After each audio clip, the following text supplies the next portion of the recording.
Hey everyone, I'm back, Antibeta1M. Welcome back to my channel. I'm going to do an analysis of my best pornography. Now, this may seem rather lewd and rather almost rude, but it has implications in all sorts of things in my life. So, and it's not particularly impolite or anything. So let's go through this. I'm talking more about soft porn rather than hardcore porn, which is something. Soft porn is my kind of speciality, if you like. Um, I'm a virgin incel. I classify myself as virgin incel, and that means that I have no experience with sexual intercourse, and I find the observation of sex rather interesting. So let's talk about it. The first thing on my list is color memory. Color memory. You may be surprised, but the actual aesthetics of the color scheme that appears in my pornography, my soft porn, is retained in my memory, and it's the first thing I think of when I recall the experience of that particular pornographic video. So the color scheme can be very important. Possibly the distractions around the figure who is the erotic figure is salient in the mind, and it's important to realize that distractions can detract from the appeal of the video. Let's look at other things. Number two on my list is covetedness and exclusivity. Um, if you covet the person, if you attribute status to that person becomes more appealing. I'm thinking of expensive brands, for example. And whilst I don't aspire to buying these expensive brands, the kind of eliteness of their appeal comes across in certain soft porn videos. So same thing with exclusivity.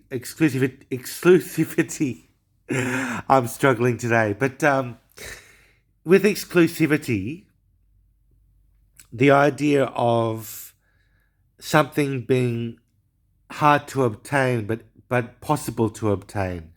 So there's the kind of hierarchy of desires that comes across with these pornographic videos. Hard to describe, isn't it?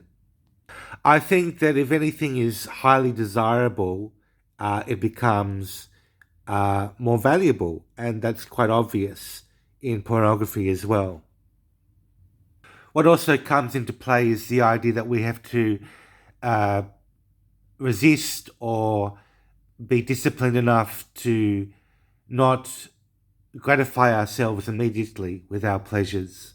And that's one thing that's very subtle with sexuality, is that the delay of orgasm or whatever with the male orgasm, it's an ironic thing that you actually repress your emotions, and repression can play a huge part in the effectiveness of a sexual experience.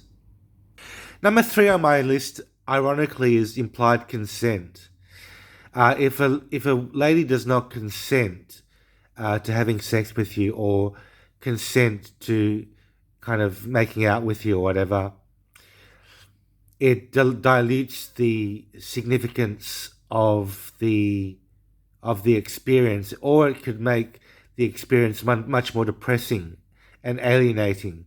Alienating is not a bad word in sexuality in my terms, but depressing certainly detracts from the experience. So you want to have gradational signs of consent throughout the video.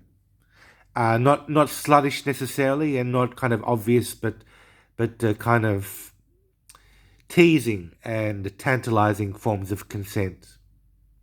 This, of course, is in rather dark contrast to number two, which was exclusivity. Um, if something is exclusive, it means that it can be obtained, whereas if something is consenting, it means it can be obtained as well. Hopefully not too easily, and not indiscriminately, but somewhat somewhat possible to gain the consent from, if that makes sense. And number four on my list is incomprehensibility. incomprehensibility.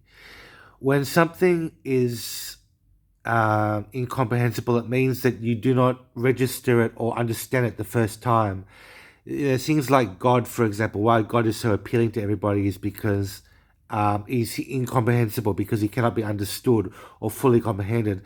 The sort of grace that surpasses all understanding, that sort of thing.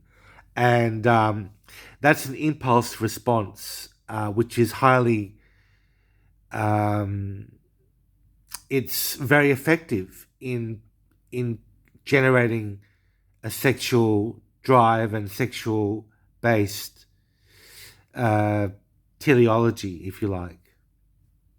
I'm going to link my video on the impulse, on New Religion, the impulse intellect dichotomy, because I think that's very relevant to this video, because it describes a sense of having impulsive wants and needs, but also having an intellectual approach to the subject, which is what I'm doing in this video. So I hope this video is helping you and to understand the efficacy of your pornographic experience. It's a quite esoteric subject, and I think it's quite an interesting one as well. And it has implications in other things in life, such as the desire for knowledge, the thirst for understanding, and rationality as well. So all of these things come into play and make our lives richer and more complex and more interesting as well.